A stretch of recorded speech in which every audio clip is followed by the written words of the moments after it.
Racikan berita. Bapak perusak demokrasi kita pernah mengatakan bahwa kita hadir di sini, kita melakukan aksi-aksi yang ada hadir di sini. Mari kita berdoa untuk Republik ini.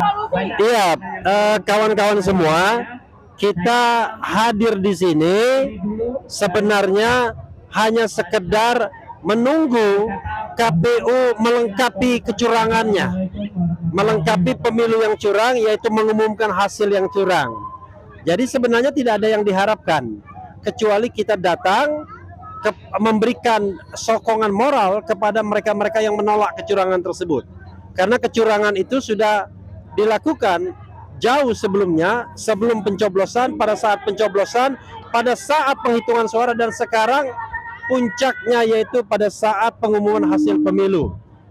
Dan ini, masa ini bukanlah menunggu selebrasi siapa yang menang, tetapi menunggu momen untuk menolak hasil pemilu tersebut dan akan memperkarakannya di berbagai lini, termasuk di parlemen jalanan. Mudah-mudahan dengan penolakan ini makin terlihat kepada rakyat Indonesia bahwa pemilu ini securang-curangnya sudah berlangsung dengan kecurangan yang sangat terstruktur, sistematis dan masif. Prediksi Bang Rafli, keputusan dari ini prediksi, ya. Keputusan dari KPU nanti apa prediksi? Tidak ada yang kejutan, karena ini kan proses rekapitulasi yang sudah kita lihat. Maka yang jadi masalah adalah nanti kita tinggal cocokkan angka KPU dengan angka quick count-nya, ya, sekitar 58%. Makanya saya katakan bahwa prosedur untuk curangnya ini secara analitik ya adalah dengan menggunakan Sirekap. Sirekap itu adalah alat bantu, tapi alat bantu kecurangan. Jadi Sirekap di set terlebih dahulu, diperkuat oleh quick count. Sirekap berevolusi persentasenya, tapi tetap mempertahankan algoritma 56, 57, 58% untuk 02, dan kemudian hasil Sirekap yang kemudian ditutup informasinya sebagian dan lain sebagainya menjadi panduan untuk menetapkan rekapitulasi secara manual. Maka sempurnalah kecurangan dari sisi pencoblosan, penghitungan dan pengumuman hasil. Tetapi kalau kita bicara tentang kecurangan sudah jauh sebelumnya. Ketika Presiden Jokowi menginginkan bahwa dia ingin 3 periode, perpanjangan masa jabatan, penundaan pemilu. Ketika itu tidak bisa karena ditolak oleh partainya sendiri, oleh Bu Mega, maka kemudian dia menitipkan anaknya melalui putusan Paman Usman, dan jadilah kemudian kecurangan itu bertambah-tambah sampai hari ini, sampai detik ini. Ini kan KPU ini masih ada terkesan dia tertekan. Entah siapa menekan kali ini. Langkah strategis apa saran Bang Rafli kepada KPU biar dia netral?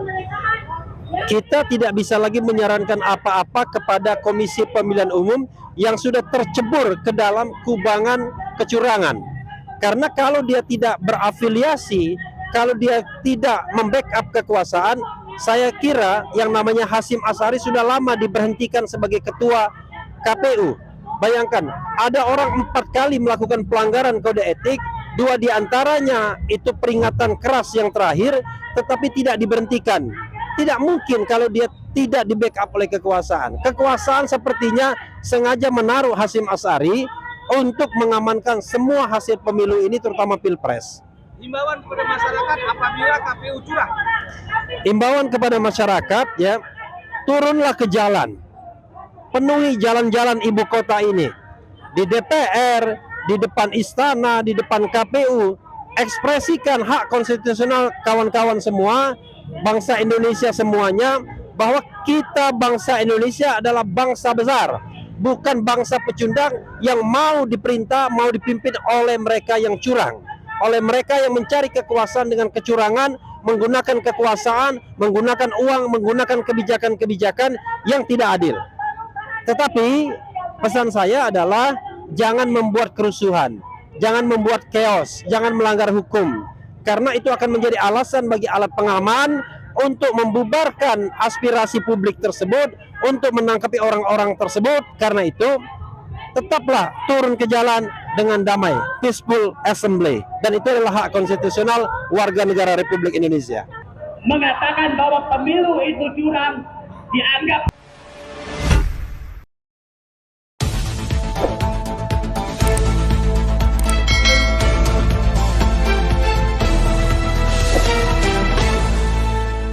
Racikan Berita